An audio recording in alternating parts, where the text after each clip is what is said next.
अभी आगे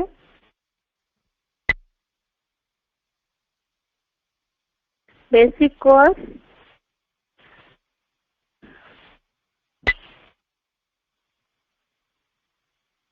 basic course में बात चल रही थी सत असत योनियों की।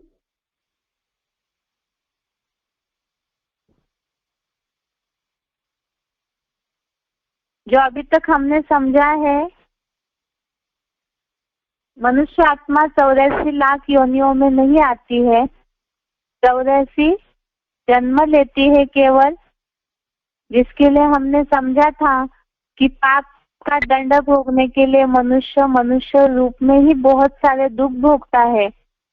और भी ऐसे बातें समझे जैसे जनसंख्या की बातें, मनुष्य ही पशु जैसी चलन चलने लगता है।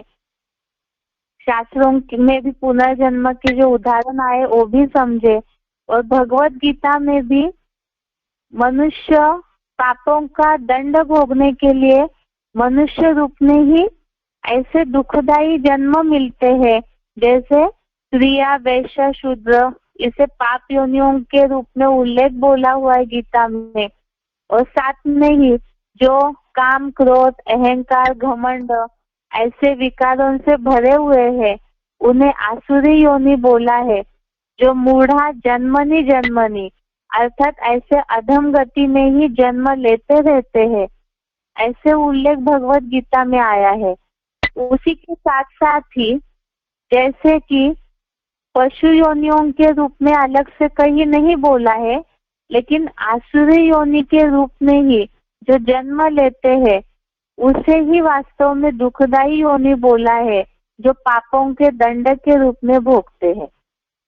कल जैसे हमने समझा था एक श्लोक गीता का, गीता में सत असत योनियों का उल्लेख आया है। बहुत से ऐसे लोग हैं गीता पाठी ब्राह्मण जो सही रीति से गीता को पढ़ते हैं तो वो इन बातों को जरूर समझेंगे। सत और असत, इन दो शब्दों में वास्तव में अर्थ समाया हुआ है। सत माना सत्य और असत माना असत्य। लेकिन भगवत गीता के हिसाब से देखते हैं कि यहाँ इन दो बातों का योनियों के रूप में उल्लेख क्यों आया है। कल हमने 13वें अध्याय का 21वां श्लोक देखा था, अध्याय 13 श्लोक नंबर 21। इसमें बात आई है कि आत्मा प्रकृति में स्थित, प्रकृति से पैदा हुए 3 गुणों को भोगता है। इसके पहले भी हमने इस बात को समझाया है कि 3 गुण अर्थात सत रज और तम, ये 3 गुणों को प्रकृति में स्थित, प्रकृति से पैदा हुए 3 गुणों को आत्मा भोगती है। और वास्तव में इसी के कारण, इन गुणों के कारण ही आत्मा प्रकृति के देह रूप पिंजड़े में बंध जाती है, जिसके लिए यहाँ बोला है भावार्थ में, इन गुणों में आसक्ति या लगाव इस आत्मा के सत असत योनियों में जन्म का कारण है। अभी प्रश्न है कि सत और असत योनि क्या होती है। योनिया माना तो जन्म के हिसाब से यह बोला है, तो ये सत और असत योनियों का उल्लेख भगवत गीता में क्यों आया है, और इसका सत रज तम इन गुणों से भी कोई संबंध है क्या। सबसे पहले तो हमने जैसे पाप कर्मों का दंड के रूप में जो 14वें अध्याय का 15वां श्लोक और 16वें अध्याय का 20वां श्लोक देखा, अध्याय 14 श्लोक नंबर 15 और अध्याय 16 श्लोक नंबर 20, इसमें तामसी गुण वाले मूर्ख लोग आसुरी योनि को पाते हैं ऐसे आया है, जिसमें क्रूर मनुष्य ऐसे भी शब्द आया था। अर्थात जैसे जानवर क्रूर होते हैं, हिंसक होते हैं, इसी तरह से जो तामसी गुण वाले हैं, जिनमें अहंकार घमंड क्रोध काम ऐसे विकारी भाव पूरी तरह से भरे हुए हैं, तो ऐसे मूढ़ा जन्मनी जन्मनी अर्थात ऐसे लोग अधम गति को पाते हैं, आसुरी योनियों में जन्म लेते हैं। अब इसमें ये जो तामसी गुण वाले हैं वो आसुरी योनियों वाले हैं, तो इसका मतलब इसके उल्टा जो सात्विक गुण वाले हैं वो जरूर देव योनि वाले होने चाहिए। अब ये इसके लिए भी गीता में कोई उल्लेख आया है क्या? इससे पहले देखते हैं आसुरी योनियों की निशानियां भगवत गीता में बताई तो देवताएं योनियों की अर्थात जो पुण्य करने वाले हैं, सात्विक गुण वाले हैं, तो उनकी भी निशानियां गीता में बताई होगी। तो वो निशानियां क्या है जिसके आधार से ही हम सत असत योनियों को समझ सकते हैं। गीता में शब्द आया हुआ है निर्मल लोक का। अभी हमें समझाना है सत योनियां होती क्या है। 14वें अध्याय का 14वां श्लोक देखिए, अध्याय 14 श्लोक नंबर 14। इसमें श्लोक है 14वें अध्याय का 14वां श्लोक। श्लोक देखिए, यदा सत्वे प्रवृद्धे तु प्रलयम याति देहभृत् तदा उत्तम विदाम लोकान अम्लान प्रतिपद्यते।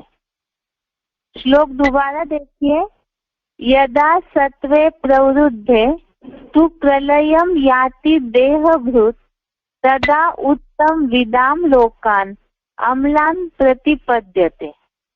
अर्थात जब देहधारी सत्वगुण अति बढ़ने पर प्रलय कालीन महामृत्यु पाता है तब तो पुरुषोत्तम को जानने वालों के निर्मल स्वर्गीय लोकों की देवताई पीढ़ियों में जन्म पाता है। जैसे भक्ति मार्गीय लोग स्वर्ग कहते हैं ऊपर है, यहाँ ये निर्मल लोक के रूप में जहाँ शब्दांकन आया है भगवत गीता में, और निर्मल लोक अर्थात ही स्वर्गीय लोक है। और ऐसे लोक में सत्वगुण बढ़ने पर जन्म पाता है ऐसे बताया है। अर्थात जहाँ सत योनियों की बात आई है तो यहाँ पे सत्वगुण अति बढ़ने पर निर्मल लोकों को पाता है। अब ये निर्मल लोक क्या है? लोग जिसे कहते हैं वास्तव में कि स्वर्ग ऊपर है, जहाँ सूरज चांद सितारों से भी ऊपर कोई ऐसा लोक है जहाँ पर स्वर्ग है, ऐसे भक्ति मार्गीय लोग समझते हैं। अब ये समझने की बात है कि जब कोई शरीर छोड़ता है तब तो ये देह यहाँ ही नाश होता है और ऊपर आत्मा जाती है केवल, तो ऊपर इस तरह से कोई देवताई लोक कैसे हो सकता है? ये बातें हम आगे समझेंगे अगले टॉपिक में। यहाँ केवल बात है कि यहाँ सत असत योनियों को हमें समझाना है जिज्ञासुओं को। तो यहाँ निर्मल लोक स्वर्गीय लोकों में जन्म पाता है ऐसे बोला है। सत्वगुण वाले निर्मल लोक में जाते हैं। ये निर्मल लोक क्या है और कहाँ रहता है? गीता के ही 14वें अध्याय का 18वां श्लोक देखिए, अध्याय 14 श्लोक नंबर 18। 18वां श्लोक देखिए, श्लोक है ऊर्ध्वं गच्छन्ति सत्वस्ता मध्ये तिष्ठन्ति राजसः जघन्य गुणवृत्तिस्ता अधो गच्छन्ति तामसः। श्लोक दोबारा देखिए, श्लोक नंबर 18, ऊर्ध्वं गच्छन्ति सत्वस्ता मध्ये तिष्ठन्ति राजसः जघन्य गुणवृत्तिस्ता अधो गच्छन्ति तामसः। अर्थात यहाँ पर सभी का गुण अनुसार स्थान बता दिया है इस श्लोक में। भावार्थ में सत्व गुण में स्थित ऊपर जाते हैं। जहाँ निर्मल लोक की बात आई है कि निर्मल स्वर्गीय लोकों को पाता है, यहाँ सत्व गुण वाले जो बताया सत्व गुण बढ़ने पर, ऊपर के श्लोक में जो बात आई है सत्व गुण बढ़ने पर निर्मल लोकों को पाता है। और यहाँ बताया है सत्व गुण में स्थित ऊपर जाते हैं। रजोगुणी मध्य में स्थित होते हैं और जघन्य गुण वृत्तियों में स्थित। जघन्य का अर्थ ब्रैकेट में दिया है पापियों की हिंसावादी ऐसे गुण में वृत्तियों में जो स्थित होते हैं वो तामसी लोग अधोगति को जाते हैं। अधोगति को अर्थात हमने पहले भी देखा है, अधम गति दुर्गति को पाते हैं। और यहाँ जैसे क्लैरिफिकेशन में अर्थ अच्छे से लिखा है, रौरव नरक की असहनीय यातनाओं में जाते हैं। अब यहाँ ये भी बात है कि क्लैरिफिकेशन सहित जो अर्थ है वो तो हम ज्ञान में चलने वाले अच्छी रीति से समझ सकते हैं, लेकिन हो सकता है कि बाहर की दुनिया वाले वो जो गीता पढ़ते हैं उसी हिसाब से समझेंगे। इसीलिए जब भी अर्थ समझाएंगे तो इसका जरूर ध्यान रखिए, जिज्ञासुओं को अर्थ समझाते समय जो बोल्ड वाला अर्थ है, जो ब्रैकेट में नहीं है, वैसा अर्थ ही समझाने का प्रयास करें पहले, और जब वो नहीं समझ पाते हैं तब क्लैरिफिकेशन सहित अर्थ समझाए। क्योंकि हो सकता है लोग इसमें बात उठाए कि ये तो आप लोगों का अपना क्लैरिफिकेशन है, लेकिन बाहर की जो गीताएं है उसमें भी इस तरह का उल्लेख आया हुआ रहता है। इसीलिए पहले जो शब्दशः अर्थ है उसी के आधार से जिज्ञासुओं को समझाए। तो जहाँ सत योनियों की बात चल रही थी, सत योनियों की बात के लिए जो बताया कि सत्वगुण बढ़ने पर निर्मल लोक को पाता है, और सत्वगुण बढ़ने वाले जो सत्वगुण में स्थित है वो ऊपर ऊंची स्थिति में जाते हैं, और जो तामसी लोग है अर्थात आसुरी लोग है वो अधोगति को जाते हैं। अभी बात है सत्वगुण वाले ऊपर जाते हैं, तो फिर ये निर्मल लोक या सत्वगुण वाले ऊपर जाते हैं, तो क्या ये निर्मल लोक ऊपर है क्या? ये बात जरूर ध्यान रखें। हम ये सत असत योनियों की बात को इसलिए समझ रहे हैं क्योंकि मनुष्य 84 लाख योनियों में नहीं जाता, पापों का दंड भोगने के लिए वो इसी दुनिया में दंड भोगता है। तो गीता में जैसे बात आई है, आसुरी योनियों वाले अधम गति को पाते हैं, अर्थात नीची गति को पाते हैं, दुर्गति को पाते हैं। तो इससे विपरीत जो देवताई गुण वाले होंगे, अच्छे गुण वाले, सत्व गुण वाले, सात्विक गुण वाले, वो जरूर देवताओं को पाते हैं। और इसमें ये बात हमें समझनी है, जिज्ञासुओं को क्लियर करनी है, वास्तव में मनुष्य ही अपने गुणों में अच्छा होने के कारण पुण्य बढ़ जाता है, तब वो ऊंची स्थिति में देवताई पद को पाता है। और जब वो नीचे पाप कर्म करता है तो इसी दुनिया में ही वो असुर बनता है। तो इस बात को क्लियर करने के लिए ही हमें सत असत योनियों की बात को समझ रहे हैं। सबसे पहले हमने इस बात को समझा कि 3 गुणों के कारण मनुष्य जन्म मरण के चक्र में आने के लिए बंधा हुआ है, और उसमें सबसे पहले जो बात आई है कि माना ये जो गुणों का लगाव है यही सत असत योनियों में जन्म का कारण है। और इस सत असत योनियों को समझने के लिए भगवत गीता में बात आई है, सत्व गुण बढ़ने पर निर्मल लोक को पाता है और सत्व गुण बढ़ने पर ऊपर जाता है। अब ये ऊपर जाना, निर्मल लोक ऊपर है क्या और सत्व गुण वाले ऊपर जाते हैं, मतलब क्या, इसे हमें समझना है। अभी आगे बात है यहाँ कि सच में ही वास्तव में ऊपर और नीचे, अर्थात जैसे दुनिया में भक्ति मार्ग में बहुत ऐसी बातें बोलते हैं, बहुत शब्द ऐसे बोलते हैं, तल अतल वितल ऐसे कुछ कुछ शब्द है भक्ति मार्गीय शास्त्रों में, लेकिन वास्तव में जो पाताल लोक धरती के नीचे है, कहते असुर वहां रहते हैं, और सूरज चांद सितारों से ऊपर कोई अलग से स्वर्ग लोक है। तो क्या वास्तव में ऐसे जहाँ 5 तत्वों का कोई कनेक्शन नहीं है, तो वहाँ ये प्रकृति से बंधा हुआ शरीर कैसे संभव हो सकता है? तो सच में ही कोई ऐसा ऊपर या नीचे स्वर्गलोक या पाताल लोक रहता है क्या? इसे समझना है। जैसे कहते हैं कि स्वर्ग में देवताएं रहते हैं और नरक में असुर रहते हैं। अब गीता में भगवान ने ऐसे स्वर्ग और असुरों का नरक के लिए क्या समझाया है, इससे पहले हमें जिज्ञासुओं को क्लियर करना है।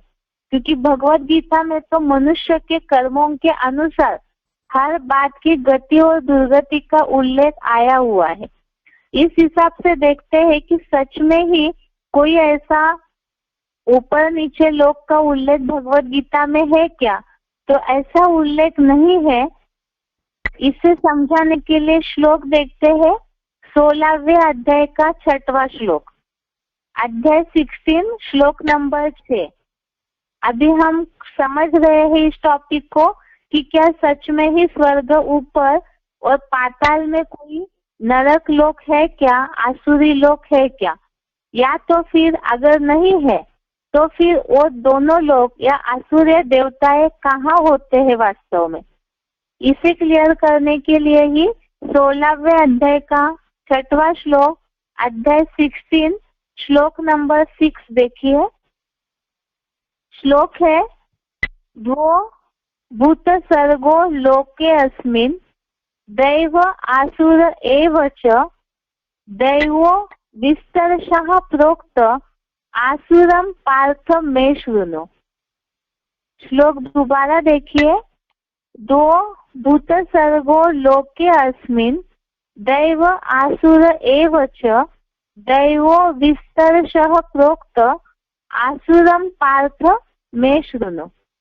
अर्थात हे पार्थ, इस दुनिया में प्राणियों की सृष्टि, यह शब्द आया है इस दुनिया में, अर्थात जहाँ भगवान अर्जुन को गीता ज्ञान समझा रहे हैं, उस पृथ्वी लोक की दुनिया की बात बताई कि इस दुनिया में प्राणियों की सृष्टि दो प्रकार की ही है, देवताओं की और राक्षसों की। दैवी सृष्टि विस्तार से बताई गई, आसुरी सृष्टि मेरे से सुन। जैसे 16वें अध्याय के लिए इसके पहले भी बताया, दैवी संपदा के साथ जन्म लेने वाले और आसुरी संपदा के साथ जन्म लेने वाले दोनों की भी निशानियां 16वें अध्याय में बताई है। और उसी में ये बात आई है कि ये दोनों भी वास्तव में, ये प्राणी जो है, दोनों प्रकार के प्राणी इसी सृष्टि पर जन्म लेते हैं। इसीलिए यहाँ बताया देवताओं की और राक्षसों की, दो ही प्रकार की प्राणियों की सृष्टि इस दुनिया में है। तो इस श्लोक से ही ये बात सिद्ध होती है कि वास्तव में अलग से कोई देवताएं ऊपर है और राक्षस कोई नीचे धरातल में, कोई पाताल लोक धरनी के नीचे है, ये बात नहीं है। इसमें ही ये बात आई कि ऊपर या नीचे कोई दूसरा लोक नहीं होता है। यहाँ पर ही सत्व गुण वाले ऊपर और तमोगुण वाले नीचे जाते हैं।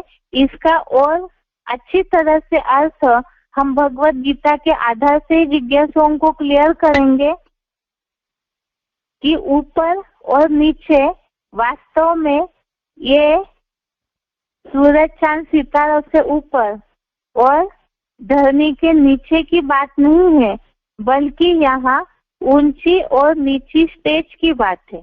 अब जिज्ञासुओं को ये बात तो समझ में नहीं आएगी, ये ऊंची और नीची स्टेज होती क्या है।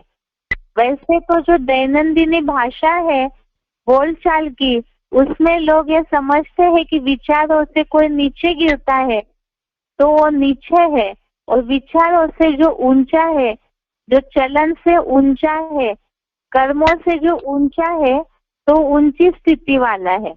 इस तरह से थोड़ा जिज्ञासुओं को क्लियर करना होगा। और यही बात को जो देवताएं ऊंची स्थिति वाले और आसुर अधम गति वाले, दुर्गति वाले, नीची स्थिति वाले हैं, वो कैसे है, इसे हम श्लोक के आधार से ही समझते हैं। सबसे पहले 16वें अध्याय का 20वां श्लोक, अध्याय 16 श्लोक नंबर 20। अध्याय 16 श्लोक नंबर 20 देखिए।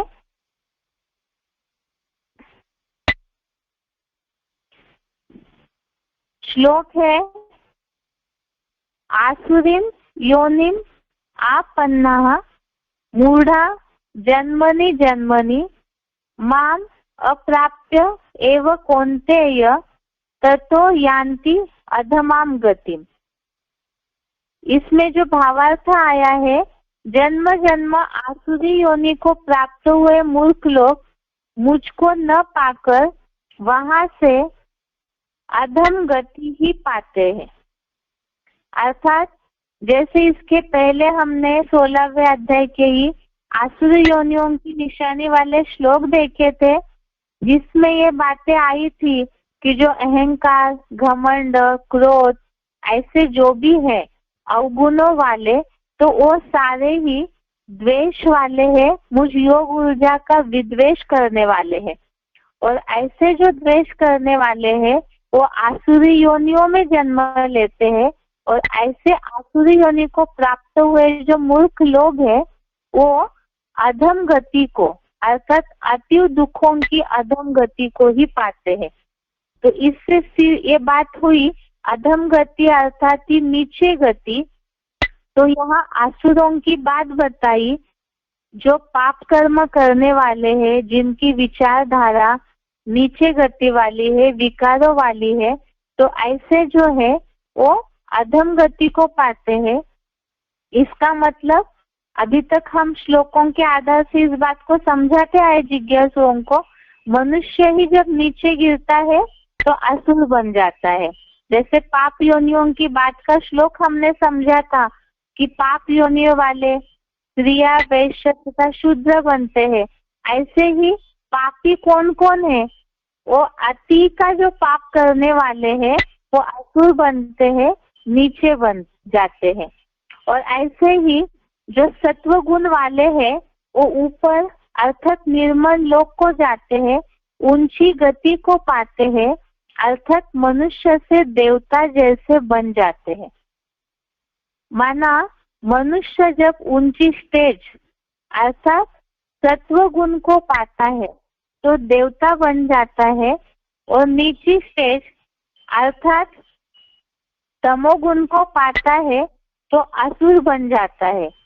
इसलिए कहा जाता है देवताएं ऊपर और असुर नीचे रहते हैं, जो वास्तव में स्थिति व गति की बात है। जैसे कि दुनिया में इस बात को सभी लोग जानते हैं और इस बात को समझते भी है। कोई बहुत हिंसक है, कोई बहुत क्रोधी होते हैं, या जिस तरह से हिंसा वाले कोई कांड होते हैं तो लिखते समय भी न्यूज में वगैरह लोग बोलचाल की भाषा में भी बोलते हैं, राक्षसों जैसे कर्म करते हैं, जानवरों जैसे कर्म करते हैं। तो लोग इस बात को समझते हैं कि वास्तव में ऐसे जो हिंसक, क्रूरता वाले, क्रोधी करने वाले जो कर्म करने वाले हैं और राक्षसी गुण वाले हैं। लेकिन बुद्धि में जिस तरह से शास्त्रों में अलग अलग प्रकार से वर्णन आया हुआ है, या तो जो भी उनका अलग अलग प्रकार से असुरों का वर्णन बताया जाता है, तो इससे यह समझते हैं कि सच में ही असुर कोई ऐसे अलग चेहरे वाले, सींगों वाले ऐसे कुछ होंगे। ये भावना लोगों की बुद्धि में बैठी हुई है। लेकिन मनुष्य जहाँ ऐसे कर्म करते हैं इसी दुनिया में, तो ये जरूर समझते हैं कि राक्षसों जैसे कर्म करते हैं, नराधम जैसे कर्म करते हैं, ऐसे ऐसे शब्द प्रयोग करते हैं लोग। लेकिन इस बात को सही रीति से समझ नहीं पा रहे हैं। तो यही बातें हमें जिज्ञासुओं को क्लियर करनी है कि जो हम बोलचाल में समझते हैं तो वास्तव में यही राक्षसीपना या यही आसुरीपना है। अलग से उसके लिए कोई धरनी के नीचे कोई पाताल लोक होगा ऐसे नहीं है। इसी धरती पर ही वास्तव में ही जो कर्म, अपने कर्मों से ही मनुष्य ऊंचा उठता है, अपने विचारों से ही मनुष्य ऊंचा उठता है और विचारों से और नीच कर्म से मनुष्य नीचे गिर के असुर बन जाता है।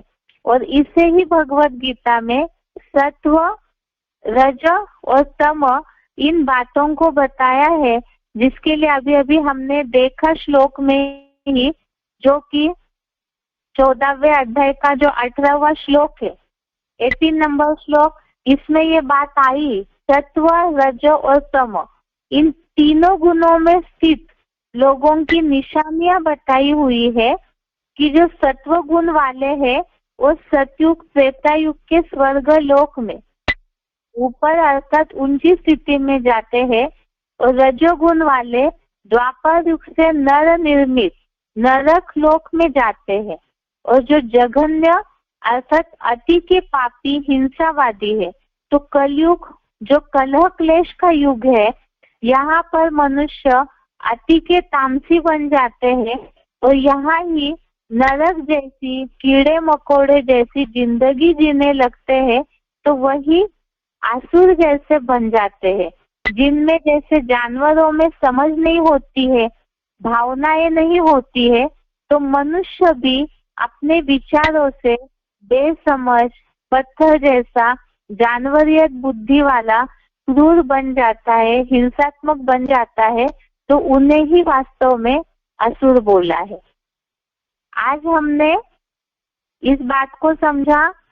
टॉपिक में बात चल रही थी कि 84 लाख योनियों में वास्तव में जाने की आवश्यकता नहीं है। इसे हमने भगवत गीता के आधार से अभी तक समझा कि पापों का दंड मनुष्य रूप में ही पाप योनियों के रूप में मिलता है। और वो पाप योनियों के लिए गीता में पिछले हफ्ते हमने समझा था कि अहंकार, घमंड, क्रोध जो भी 5 विकारों से भरपूर है, तो वो परमात्मा की योग ऊर्जा का विद्वेष करने वाले हैं। और ऐसे जो विद्वेष करने वाले हैं उनके लिए बताया वो आसुरी योनियों को पाते हैं, और ऐसे आसुरी योनियों वाले अधम गति को पाते हैं, दुर्गति को पाते हैं। ये तो हमने गीता के आधार से समझा कि मनुष्य ही वास्तव में पाप योनियों के रूप में असुर या राक्षस बन जाते हैं। और इसे ही और क्लियर करने के लिए हमने भगवत गीता के आधार से जिज्ञासुओं को इस बात को समझाना है कि गीता में और एक बात आई है जिसमें सत असत योनियों का उल्लेख आया है। 84 लाख योनियों में जाने की आवश्यकता नहीं है, बल्कि मनुष्य यहाँ अपने कर्मों के अनुसार सत और असत योनियों को प्राप्त करता है। कैसे? जिसे हमने 13वें अध्याय का 21वां श्लोक देखा, जिसमें ये बात आई है कि देह रूप इस प्रकृति में स्थित प्रकृति से पैदा हुए 3 गुणों को आत्मा भोगती है, और इन 3 गुणों में आसक्तियां लगाव हुई सत और असत माना देव, दानव और आसुर ऐसे योनियों में जन्म का कारण है। अब सत और असत योनियों को क्लियर करने के लिए ही हमने भगवत गीता के श्लोकों को देखा। 14वें अध्याय का 14वां श्लोक, इसमें ये बात आई है कि सत्व गुण अति बढ़ने पर प्रलयकालीन महामृत्यु को पाता है और पुरुषोत्तम को जानने वाला निर्मल स्वर्गीय लोकों की पीढ़ी में जन्म लेता है।